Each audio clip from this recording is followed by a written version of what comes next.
Hey guys, this is Professor Murfin. Welcome to Math 173, College Algebra Online.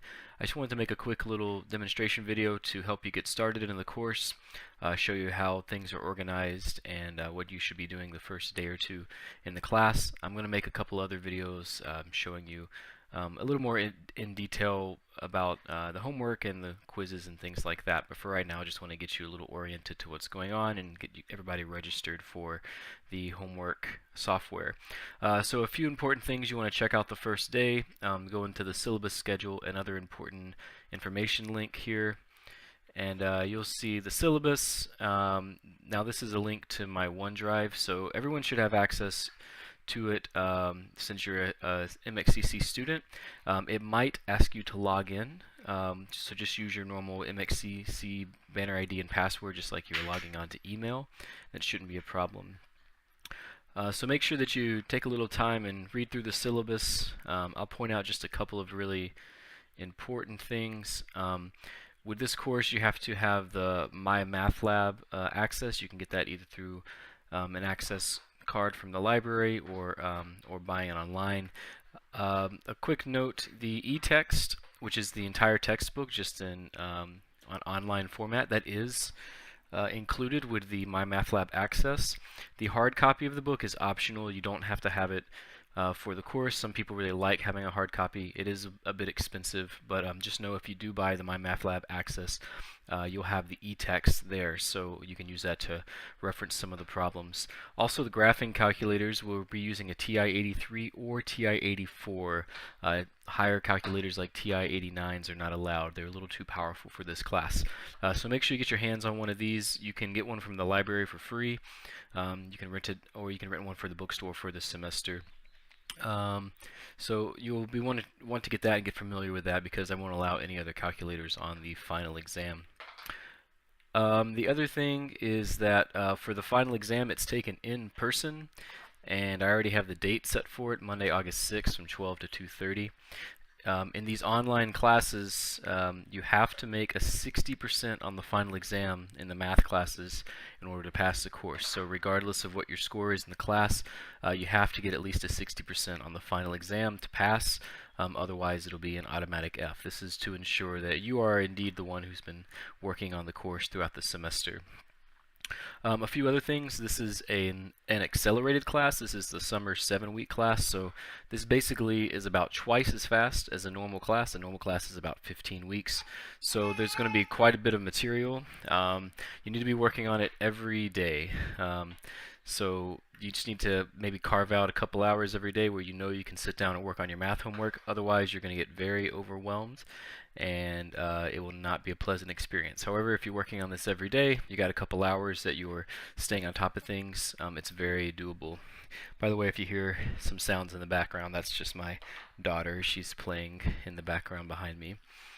Good, so you can check out the rest of the syllabus. It's got all your basic information in there, course outline, things like that. Course outline is particularly good to hold on to, especially if you are a student. If you're not an MXCC student normally and you're just taking a class here for the summer, you can take this back to your college or university, and that way they'll know exactly what was covered in this class, so they can make sure that it transfers.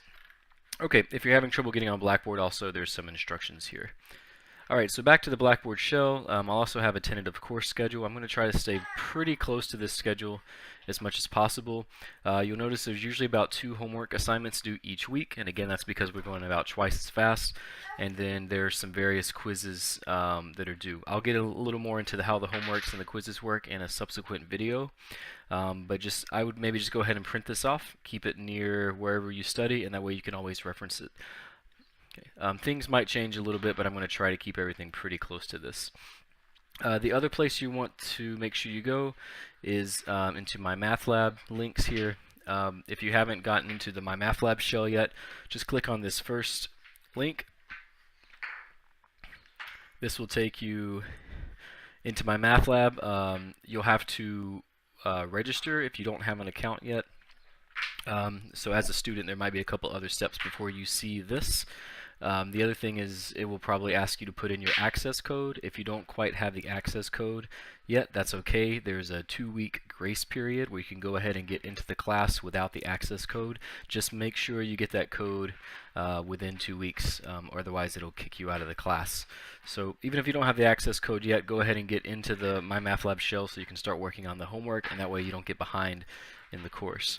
A couple of other links here that are going to be important for you. The calendar, you want to check this every week.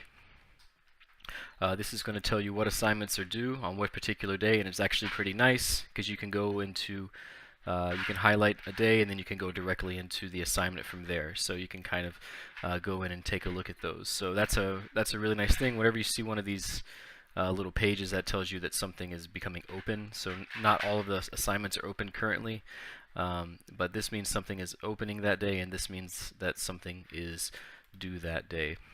The other thing is you can go into the eText directly from here as well.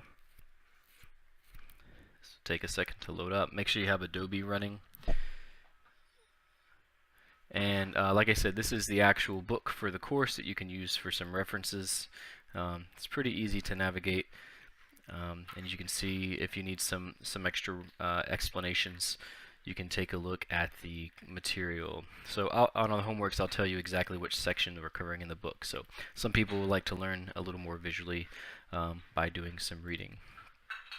The other thing is that we will have some discussion boards in this class. Usually they'll be relatively short, but just to kind of make sure everybody's keeping up with material, and also give everybody a forum to kind of ask some questions or let me know if there's something that's not very clear in the material, or if there's just something that's giving you a hard time. It's kind of a way for me to have a direct conversation with the students and with the class, since we actually don't meet in a classroom environment. Okay, so I think that's a good overview for the course. Check out the other videos. They get a little more in-depth for the MyMathLab, because there is a little bit of a learning curve if you've never used it before, but I think you find it's not too bad.